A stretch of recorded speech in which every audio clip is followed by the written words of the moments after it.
2 বছর আগে একটি মেয়ের সাথে বিয়ের কথা হয়েছিল। এখন কোনো কারণবশত হয় নাই, মাঝে কথা বন্ধ ছিল। 2 মাস আগে বাড়ির সব জানাই আবার। এখন ফ্যামিলি ভাবে কথা হয়, খোঁজখবর নিয়ে আব্বা রাজি না এখন, কিন্তু মেয়ে নাকি আমাকে এখন খুব পছন্দ করে। আমি সব জায়গা থেকে ব্লক দিয়েছি তাকে কষ্ট দেয়াতে এখন কোনো গুনাহ হবে কিনা আমার?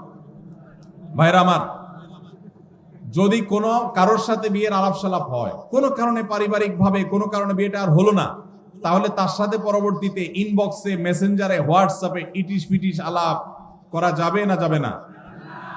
যদি করেন তাহলে সেটা হবে জেনা। সেটা হবে কি? জেনা। এখন যদি বলেন যে না, সে মেয়ে আমাকে ডিস্টার্ব করে, হাই হ্যালো জিজ্ঞাসা করে, আজের কথা জিজ্ঞাসা করে, তাহলে সোজা ব্লক মারবেন। সোজা কি মারবেন? আর এই ব্লক মারলে যদি মনে হয় যে না, তিনিও তো একজন মানুষ, তার মনে কষ্ট দিলে কি আল্লাহ খুশি হবে, তাহলে বুঝবেন যে সাক্ষাৎ শয়তান হাজির হয়ে গেছে। কি হাজির হয়ে গেছে?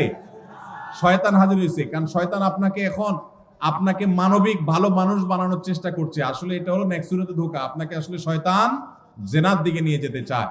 অন্যায় থেকে বাঁচার জন্য, হারাম থেকে বাঁচার জন্য যদি কাউকে আপনি ব্লক লিস্টে রাখেন, ইনশাআল্লাহ গুনাহ তো দূরের কথা, উল্টা সওয়াব হবে আল্লাহর কাছ থেকে। আল্লাহ আমাদেরকে তৌফিক দান করুন।